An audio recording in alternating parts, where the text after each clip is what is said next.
इस सेशन में बच्चों हम लोग थ्योरम ऑफ टोटल प्रोबेबिलिटी मतलब कि संपूर्ण प्रायिकता की प्रमेय के बारे में पढ़ेंगे।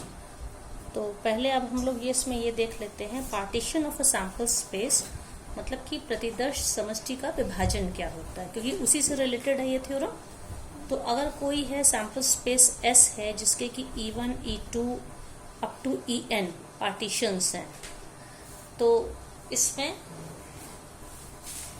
ये पार्टीशंस E1, E2, En अलग अलग इस सैंपल स्पेस के ये पार्टीशन कहलाते हैं इफ इनमें से कोई भी दो का इंटरसेक्शन नल सेट या एम्प्टी सेट हो। मतलब E1, E2 ये सारी इवेंट्स हैं सैंपल स्पेस की, तो इसमें इन कोई भी दो इवेंट्स का जो इंटरसेक्शन है वो नल सेट हो, या हम कह सकते हैं म्यूचुअली एक्सक्लूसिव इवेंट्स होने चाहिए।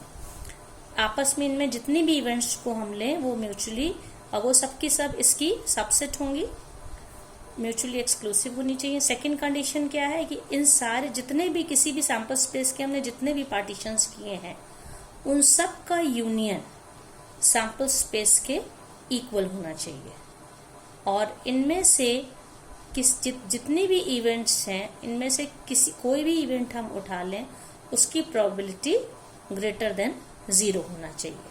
तो इसको हम इस कंडीशन में हम E1, E2 से लेके En तक को सैंपल स्पेस के पार्टीशन कहते हैं।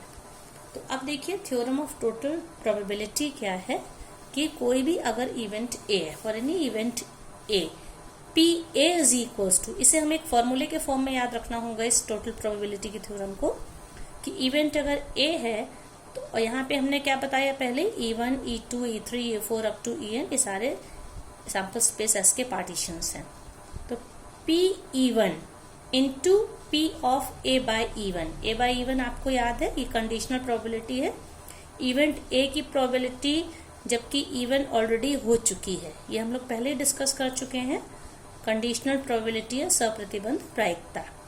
तो PA is equals to E1 है तो into P of A by E1 plus PE2 into P A by E2, इसी तरह से PE3 into P A by E3 up to PEN into P of A by En। मतलब ये जो product चलता है और हमें जितने भी पार्टीशंस हैं सबको लेना पड़ेगा, इस तरह से सबको ऐड करना पड़ेगा। तो इस फॉर्मूले से हम कोई भी इवेंट A की प्रोबेबिलिटी निकाल सकते हैं। अब इसको हम लोग सिंबॉलिक फॉर्म में क्या लिख सकते हैं, summation P of EJ into P of A by EJ, जहां पे J क्या है फ्रॉम 1 टू N। अब हम लोग इसको एक एग्जाम्पल से देखते हैं कि थ्योरम ऑफ टोटल प्रोबेबिलिटी हम लोग कैसे यूज करते हैं किसी भी इवेंट की प्रोबेबिलिटी निकालने में, या इसके फॉर्मूले को कैसे यूज करते हैं। तो जैसे देखिए एक आपकी बुक में सॉल्व एग्जाम्पल में ही क्वेश्चन है ये। अब आप देखिए ये क्वेश्चन है कि कोई पर्सन है, उसने किसी निर्माण कार्य का ठेका मतलब कि कॉन्ट्रैक्ट लिया हुआ है, किसी काम को पूरा करवाना है उसको। तो अब जब काम होना है तो वहां पे ऑप्शन है स्ट्राइक होने के। तो जब उसने काम करवाने का ठेका लिया, उसने काम करवाना शुरू किया, तो उसने ये देखा वहां पे कि उस फैक्ट्री में उस जगह पे हड़ताल होने के, स्ट्राइक होने की प्रोबेबिलिटी 0.65 है, और काम उसको पूरा कराना है। तो स्ट्राइक है तब भी कुछ लोग ऐसे हैं जो काम में कोऑपरेट करेंगे, मतलब वो काम करेंगे। तो अगर स्ट्राइक नहीं होती है तो काम पूरा होने की प्रोबेबिलिटी है 0.80, और अगर स्ट्राइक होती है, हड़ताल होने की स्थिति है, उस कंडीशन में वो जो काम उसको कॉन्ट्रैक्ट मिला है उसकी प्रोबेबिलिटी है 0.32। तो जो भी कंस्ट्रक्शन वर्क है उसको टाइमली कंप्लीट होना है, तो कंस्ट्रक्शन के टाइमली कंप्लीट होने की हमें प्रोबेबिलिटी इस क्वेश्चन में निकालनी है। ठीक है, तो अब हम इसमें दो चीज मानेंगे, मतलब कि अगर हमने इवेंट A को यहाँ पे मान लिया कि जो इवेंट A है वो क्या है, किसी काम को टाइमली कंप्लीट होने की इवेंट है। ठीक है, टाइमली कंप्लीट होने की ये इवेंट, एक इवेंट A है। और दूसरी क्या है, इवेंट B हमने जो ले लिया ये है स्ट्राइक होने की इवेंट है, कि अगर स्ट्राइक होती है तो उसको हम इवेंट बी मानेंगे। तो इस क्वेश्चन में हमें क्या निकालना है बच्चों, इस क्वेश्चन में हमको क्या निकालना है, उस काम के, उस कंस्ट्रक्शन वर्क के टाइमली कंप्लीट होने की इवेंट।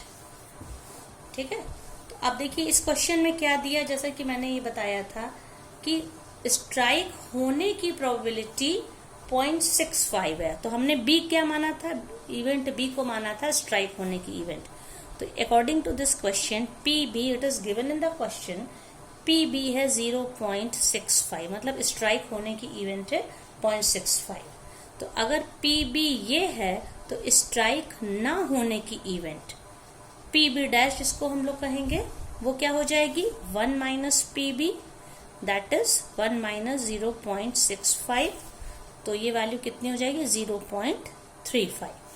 मतलब स्ट्राइक होने की प्रोबेबिलिटी 0.65 है, तो स्ट्राइक ना होने की प्रोबेबिलिटी पी बी डैश क्या हो जाएगी 0.35। अब इसके बाद इन्होंने दो चीजें और दी थी कि अगर स्ट्राइक होती है उस समय काम पूरा होने की प्रोबेबिलिटी, और स्ट्राइक नहीं होती है उस समय काम पूरा होने की प्रोबेबिलिटी। तो इसके हिसाब से P of A by B, P of A by B का मतलब है, B हमने क्या माना था, स्ट्राइक माना था, A माना था काम कंप्लीट होना, कि अगर स्ट्राइक होती है उस कंडीशन में काम को पूरा होने की प्रोबेबिलिटी है, ये क्वेश्चन में ऑलरेडी दिया हुआ है जो कि मैंने शुरू में बताया, ये है 0.32। इसी तरह से अगर स्ट्राइक नहीं होती है लेकिन काम तब भी पूरा होना, तो ए क्या है, काम का कंप्लीट होना, कंडीशन क्या लगा दी, अगर स्ट्राइक नहीं हुई, P of A by B dash, strike नहीं होती है तो काम पूरा होने की प्रोबेबिलिटी इस क्वेश्चन में दी है 0.80। ठीक है, अब हम ये कह सकते हैं, यहाँ पे जो सैंपल स्पेस हमारा है, सैंपल स्पेस है उस फैक्ट्री में, उसमें दो इवेंट्स हैं, इसके दो पार्टीशंस हैं, एक बी है, बी मतलब स्ट्राइक होना, और एक बी डैश है स्ट्राइक ना होना। इन दोनों को अगर हम इनका यूनियन ले लेंगे, स्ट्राइक होना और स्ट्राइक ना होना, तो हमारा सैंपल स्पेस बन जाएगा। तो इस कंडीशन में हमको क्या निकालना है, टोटल प्रोबेबिलिटी की थ्योरम से हमें काम को कंप्लीट होने की प्रोबेबिलिटी निकालनी है। तो काम तो कंप्लीट होना ही, स्ट्राइक हो या ना हो। तो फर्स्ट केस क्या है, काम कंप्लीट होने के लिए यहाँ पे अगर बी हमने स्ट्राइक माना था, अगर स्ट्राइक होती है P B into P of A by B, total probability की यही थ्योरम थी। देखिए E1 और E2 यहाँ पे दो इवेंट्स थी, तो E1 into A by E1, E2 plus P2 into P of A by E2, इस तरह से चल रहा था। हमारे पास इस क्वेश्चन में दो इवेंट्स हैं, एक इवेंट बी है स्ट्राइक होना, एक इवेंट बी डैश है स्ट्राइक का ना होना। तो अगर स्ट्राइक होती है दैट इज पी बी, उस कंडीशन में काम पूरा होना, स्ट्राइक होने के बाद काम का पूरा कंप्लीट करना ए बाय बी। दूसरा क्या ऑप्शन है कि स्ट्राइक नहीं होती, स्ट्राइक ना होने को बी डैश हम लोगों ने माना, उसकी प्रोबेबिलिटी, स्ट्राइक ना होने की प्रोबेबिलिटी हम लोग ऑलरेडी निकाल चुके हैं 0.35, और उस कंडीशन में काम का पूरा होना जबकि स्ट्राइक पूरी नहीं होती, दैट इज ए, स्ट्राइक होती ही नहीं है ए बाय बी डैश। तो हमारे पास या तो ये चॉइस है या ये चॉइस है, इन दोनों के मिला के टोटल उस इवेंट होने की प्रोबेबिलिटी को हम लोग टोटल प्रोबेबिलिटी कहते हैं। ये फॉर्मूला हम लोगों ने ये वाला जो था यहाँ पे यूज किया। यहाँ पे हमारे पास दो ही इवेंट थी, बी और बी डैश, डिफरेंट क्वेश्चंस में अलग अलग इवेंट्स होती है, उन सबका टोटल लेना होता है।